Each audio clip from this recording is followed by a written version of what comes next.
I didn't ask that you guys take care of this over, get your shoelace, I'm sure it's my great face. Domain and range. I want to talk a little bit about domain and range right off the bat here. I didn't want you guys to worry so much about it in section 9.2 because it wasn't as necessary. But when we get into 9.3, it's when I want us to start really focusing on making sure we identify domains and ranges. So, real fast, what's the difference between domain and range? The domain is the X, the range is the Y. Very good. So your domain and your range, your domain is going to be all your values, all possible values of X. Range is all possible values of Y.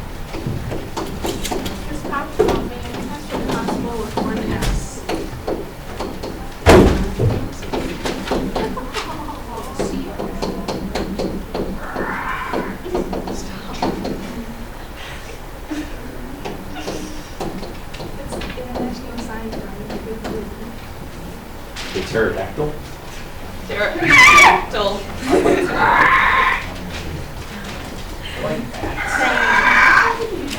It's so fun. Let's just try it. Just try it. It's like a try it. Breathe in like.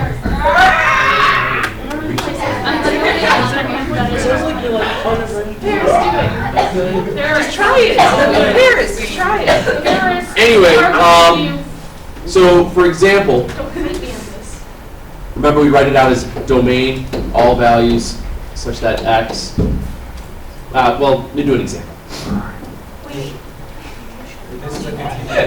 Yeah, just to show you how you write it out. This is where I want us to start writing it out. Let's say we have an asymptote at y equals 2.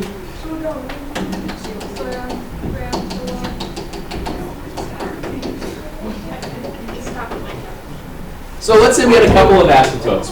We have a horizontal asymptote at y equals 2, vertical asymptotes at x equals positive and negative 3.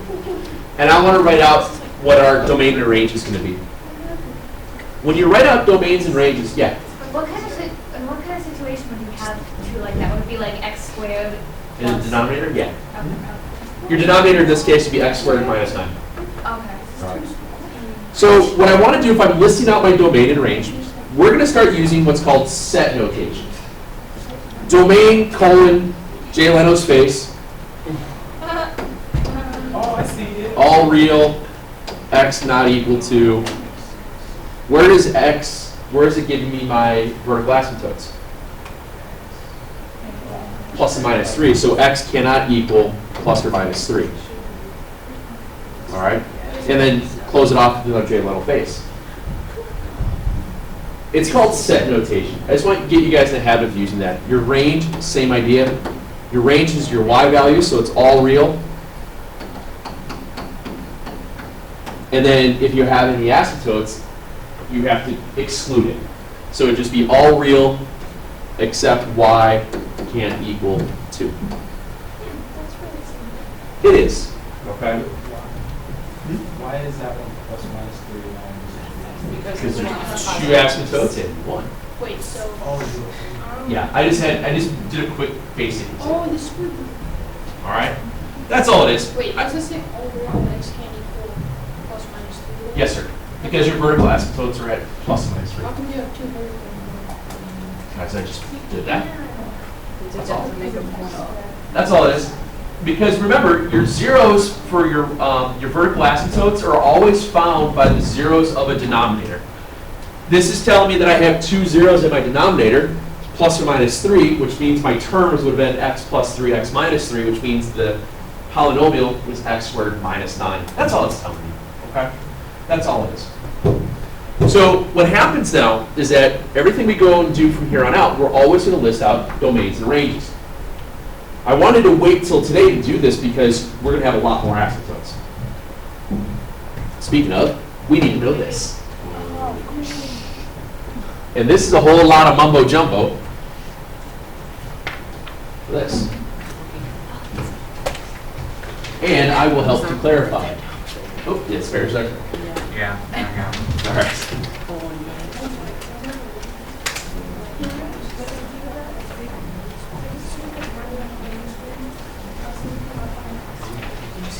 There you are. Now, what I did here by just running this off, it just saves us a little bit of time of having to write it all down. And what I want to do is walk you through what all of this means. Because there's a lot of very specific nomenclature that they use for something that's a lot easier than it looks. Okay? Yeah, I know. I just got lazy. Just trim all of them. So let me talk about this. You've got the graph of the rational function. Your f of x is p of x divided by q of x. That just means polynomial divided by polynomial, like we talked about on Friday. That's all that means. These are just dividing polynomials. They will always be written in a descending order. That's what all of this means. Okay? The value of a is the leading term's coefficient. The value of b is the leading term coefficient for the denominator. M is the degree of the numerator. N is the degree of the denominator.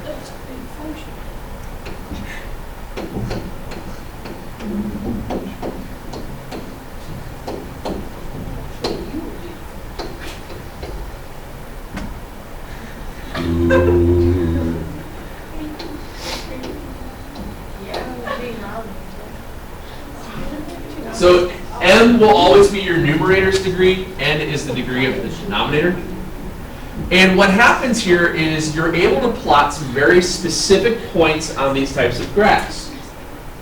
Well, first thing you're always going to do is figure out where the intercepts are. Where's the x-intercepts? Your x-intercepts are always found by the zeros of the numerator. So you're going to have to factor and find the zeros of the numerator. The zeros of the denominator will always be your vertical asymptotes, always, always.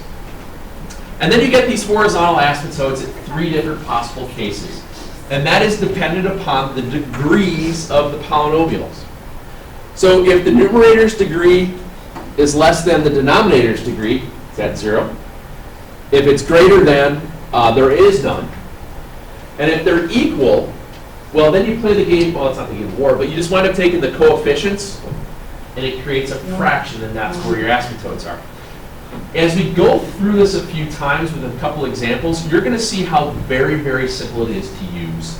All right? Yes, sir? Wait, if you create a fraction with the coefficients, wouldn't it always just end up being 1?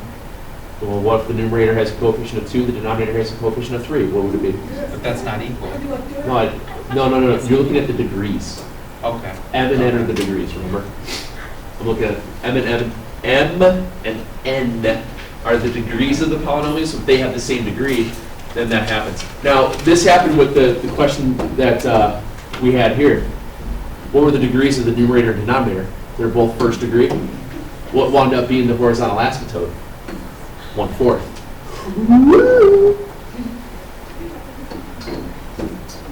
So, like a lot of examples. let's go through it. Let's start with this. Excuse me.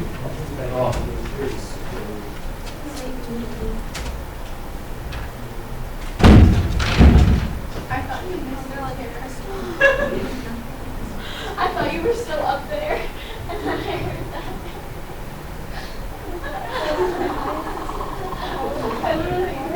So here's what we've got. In this case here, we have x squared plus 4x minus 5 over x minus 6.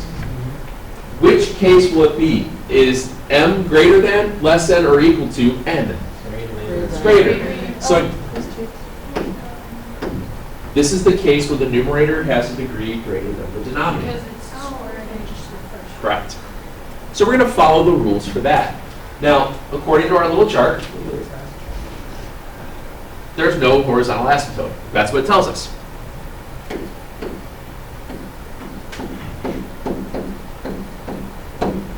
Basically, that's the first thing to look at doing. Now, I go through this very simple process. In order to get a rough sketch of this graph, we're going to factor the numerator. What times what is -5? You add together to get +4. Very good.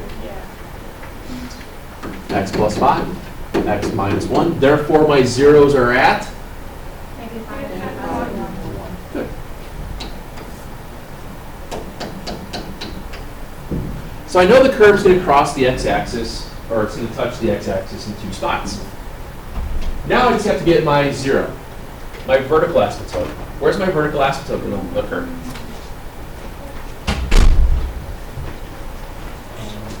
What's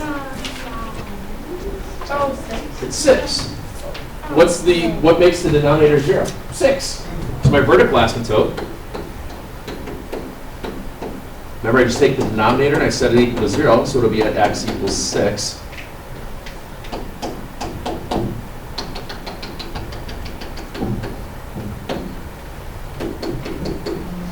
Now I just have to get an idea of what this curve looks like. Your vertical asymptote, you just set the bottom equal to 0. Always. Your vertical asymptote, no matter what you're looking at, will always, always, always be the 0 denominator. Always. Yes, ma'am? So, is this going to look anything like the stuff we did? A little bit. Okay. How do you know what it looks like if you don't have horizontal asymptote or quality? Do we just need to trust our class related? You're going to look at your calculator, you're going to mess around with your window. So let's put this in our calculator. Yeah, but So like, why is there no, I mean, I know it says because n is greater than n, there's no horizontal asymptote. Yeah. But like, why not? the reason that happens is because of the degrees. What happens is there's no horizontal asymptote because the degree of the numerator is greater than the denominator. The way that the numbers work out, there isn't going to be a value such that the curve is going to be approaching consistently. It's not approaching at a specific spot, okay? So like an asymptote, what's like the technical definition of a value that it stands by, or what? Did you say the Yeah. asymptote? All right, your vertical asymptote is the value that gives you 0 in a denominator. You can't divide by 0, so that's why you have That's that. why you said equal to 0. Right. Your numerator, if you want to think about why you have horizontal asymptotes, is sometimes curves. Is it like how in our homework last night, how we had to find it, we had to do A over C? Yeah, it's like that, where this could be a curve approaching some value. It's going to get infinitely closer and closer and closer to it, but yet it will not touch it. Oh, and that value is the asymptote? Yeah. All right. Yeah, that's what the asymptotes are. The asymptotes are values that curves are approaching. I didn't know what the technical was. Okay. Does that make more sense then? Yeah. Cool. Good questions. So now, when I go to my graphing calculator on this one, let's see, remember that alpha y equals x squared plus 4x minus 5 over x plus 6? Minus 6. X, thank you, x minus 6. Okay, so it's just like I hyperbolate Is it? Now think of There is another one. If you zoom out, you can see the other one. Yeah, you always want to make sure you can see if you can find it. Now in this case here, we have a curve coming up like this. Now, Don't you need to up your asymptote usually? well, yeah, I just kind of, sorry, I got lazy and didn't fully hug my asymptote. Just wrong. Change your, what I want you guys to notice here real quick, if you look at your table, see how you have error at x equals 6? But at 7, there's still values. At 7, y is 72. It's way up top. So there is something happening up here as well. So that means you need to try to see what it's doing. It should mirror this on the opposite side up. Way far away. Yeah. So what you want to do is adjust your window sometimes, just to kind of get a better idea. I notice at 7 it's 72, 11 it's at 32, so it's decreasing as it's getting larger. So we're just going to change our window out. I'm going to make my x maximum and my y maximum maybe 75 each of them. Okay, we'll do 100. And keep it at 10. Yeah. Because you're just going to start playing around sometimes with your asymptotes, with your windows, just so you can see what's going on. So now you have your two values, okay? So you have another one up here as well, okay? So like, what is that? Is there a sideways asymptote? A slanted asymptote? Yeah, like the ones where at first like that thing or something? There will. Yep, there is. There is a slant asymptote for these things. You guys will be talking about that in pre-calc. Okay. you will find them off the polynomials, as opposed to a hyperbolas with the conics when we did the slant asymptotes. These are a little bit different. We don't worry about them now, but yes, you will have a slant asymptote for the hyperbolas eventually. Yes, ma'am. So, I mean, because it's sort of like blown up Yeah. here, like, big, but like, when it's smaller, like, It's just a is rough it sketch. hugging that asymptote there? Or Yes. Okay. Yeah, it's just a rough sketch. It is, but yeah. So- Yeah. So how do we, like, what are the answer for this? Well, that's a good question. Your answers for this would be basically everything we've put on the graph. We've labeled our vertical asymptotes, we've labeled possible x-intercepts, we've said that there are no horizontal asymptotes, and we rough sketched it. That's all you gotta do. So we just put that thing there. Yeah. That's basically it. Not really worried about if I ask you for ordered pairs, I might ask you for some ordered pairs at some point. And you could plot just a couple of ordered pairs on each curve like we were doing last week as well, because you have a table. Okay, but for right now, we're just looking at rough sketches and identifying parts. That's more important for now. And then domain and range. Yeah. So domain in this problem now, because we're almost done. My domain of this problem is going to be all real except what? Negative 5, Negative 5 positive and six. No. Wait, I thought that was for the range. All real except. What comes first in the alphabet, D or R? What comes first in the alphabet, X or Y?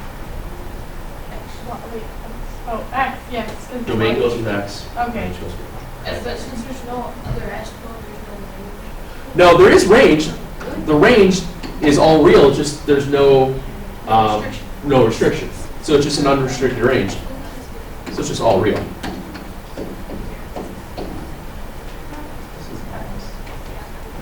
Okay.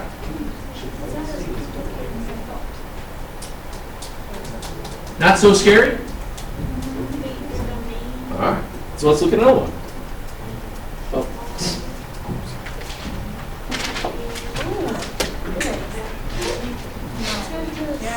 So I have y equals 3x squared minus 13x plus 10.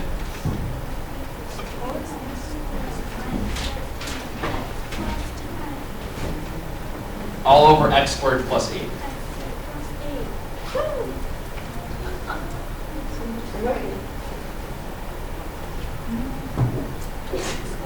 You're on the back. What's wrong? I went to go get chapstick. Is No, it I'm like, okay? why is she like talking out loud to herself? Me? Yeah. That's crazy. I do this every single time I do a problem. What are, I'm gonna sit. So look at the degrees now, guys. Are both the degrees the same? Yeah. All right. So that means your m and n value are equal. So now I follow the rule for these guys being the same. We use this as our case. When we do that, that means our asymptote, our asymptote for our horizontal, it's going to be first term's coefficient, or numerator coefficient over denominator coefficient. So y equals 3. So you have a horizontal asymptote at y equals 3. Why is there like a subscript 10 range? Just so you know which ones they are.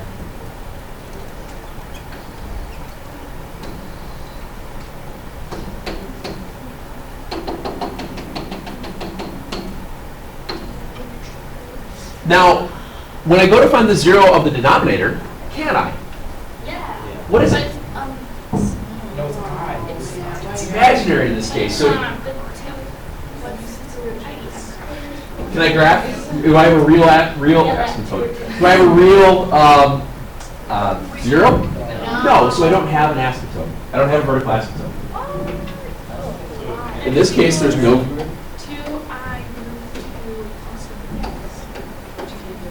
There's no vertical asymptote in this case because it's a non-real asymptote. When I'm looking for asymptotes, they're always going to be real. Is that because x squared plus 8? Yep. Because if you go to find the zero for that, you'd set it equal to 0. You'd have to take the square root of negative 8. You're Yeah, right. but It'd be plus or minus 2i root 2. We don't want that. How are you going to, how are you going to do that? We don't graph those. Okay. So we have no vertical asymptote, but now it's just a matter of do we have x-intercepts? Well, to find our x-intercepts, all we do is find the zeros in the numerator. So what? What times what's 30? You add together to get negative 13. Negative three. Yeah. So we'll do this by grouping. Oh, red. Oh, I forgot.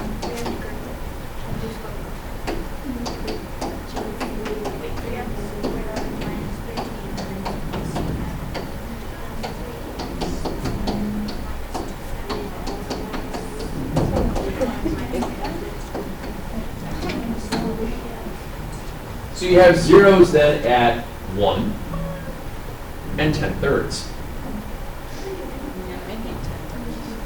Okay? So my x-intercepts are at 1 and 10/3.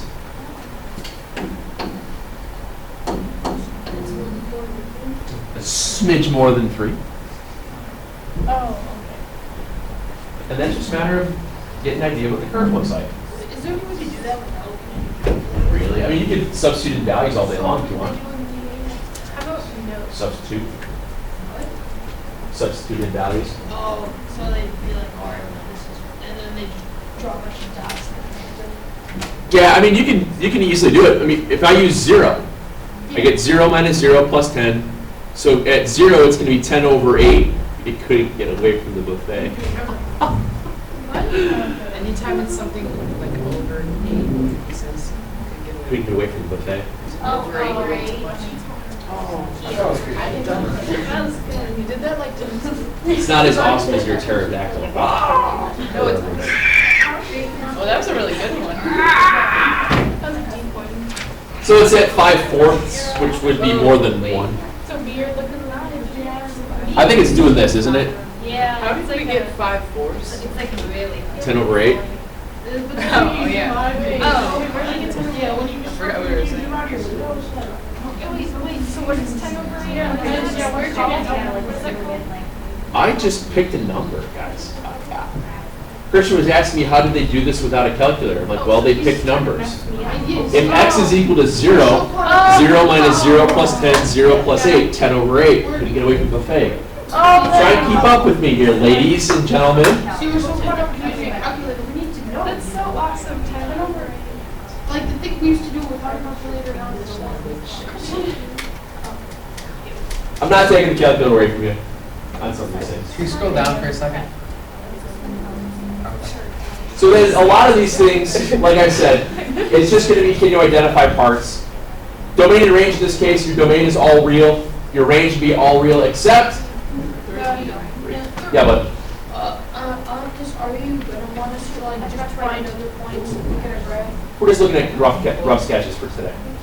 When I get into that, when we have the duplicate curves, I'll start to become more specific. For today, we're just rough sketching for today. Just I want you guys to get comfortable with identifying all the parts that can happen. So domain is all real with 3 and range is all real. No. Other way around.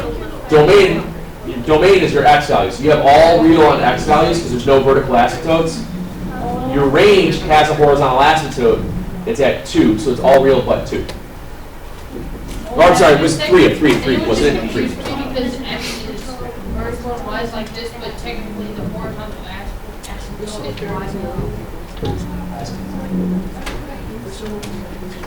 All possible x values, all possible.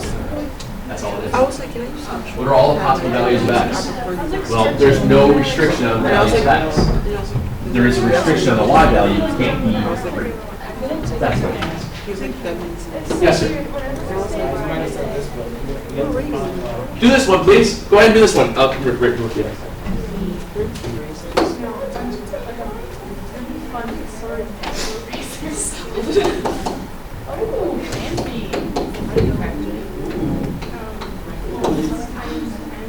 oh, I did not. Well, I knew that.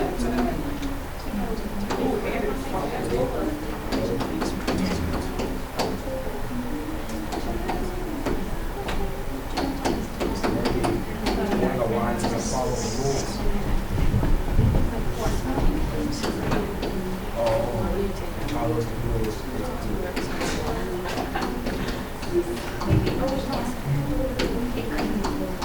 Is this thing a touchdown? So is this right? Oh, wait a minute. Look at my calculator. Just smile.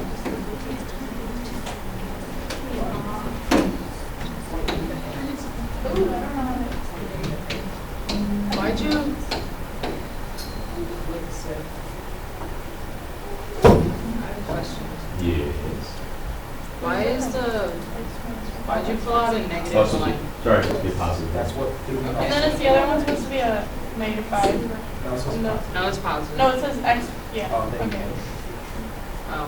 Good thing you caught that. Ooh. I didn't do this right. I didn't do this. Oh, they're supposed to go to academic. I swear. I was thinking Michael Jackson I like this one. Give me the whole. Oh, that's not what my calculator told me. Something like that? Yes, sir. Okay. Yeah. Now, here's the weird thing. Yes, it is possible on some of these things that you could jump an asymptote. The rule is,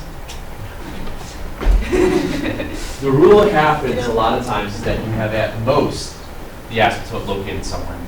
Doesn't mean it's always going to be located there. It could be located there. All right. Now, if you notice in this graph, it's sectioned itself off into 3 different areas. Yeah, because it could be like over there. Yeah. Over there. What happens is, in 2 of the 3 areas, that asymptote is holding check. It just so happens that in the middle section, it doesn't. And that's fine. It happens. You still showed me that there's an asymptote on the tails, just doesn't happen to work through the middle. Sometimes you get funky stuff like that, and it's okay. There's nothing wrong with that. Yes, ma'am? Wait, Oh. so Sorry. what's the horizontal aspect of that? Y equals 2. Oh, okay. Yeah. The only thing I didn't do yet was my domain range. I always forget that. My domain is going to be all real except, Close range. very good. Domain, all real, except x not equal to plus or minus 4. Range would be all real, 2. y not equal to 2. I know there's a symbol for all real, I forgot what that is. 'Cause that's a lot of letters for me. Google it. We can put like A.R. I honestly think it's this. I was actually so I think that's all. Yeah, you're real. gonna decide for a paragraph. Is that what it is? Yeah.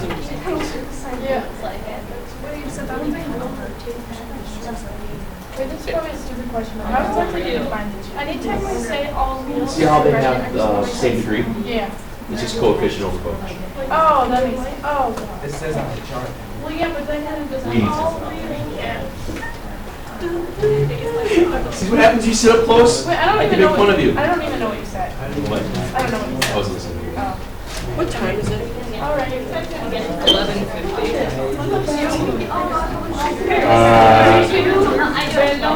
This just says a capital R. I thought it had a slashy to it. Like a money sign. I thought so. Here, do this one again.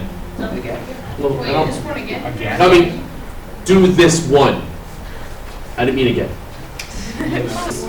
Let's try this real quick, and I'll give you a couple problems to try tonight. I told her that you need to work on one down. I have a vertical asymptote at -4. This case, m is greater than n, so I believe that's at y equals 0. Yeah. Wait. Wait, what is that? No, wait. Wait. No, there's no horizontal aspect. It says Yeah, there n is. is greater than n. The graph has no horizontal asymptote. The graph's n behavior is the same as the graph of y equals a. Never mind. Sub You fools. Kidding. So there's no horizontal. Wait, the vertical. The vertical. Oh, wait, duh. Is that negative My 4? bad. How would that be about? Yep. So then my zeros will be at what? My term is at, so it'll be at -1. And then I don't know what the curve looks like. Why you bro? Yeah.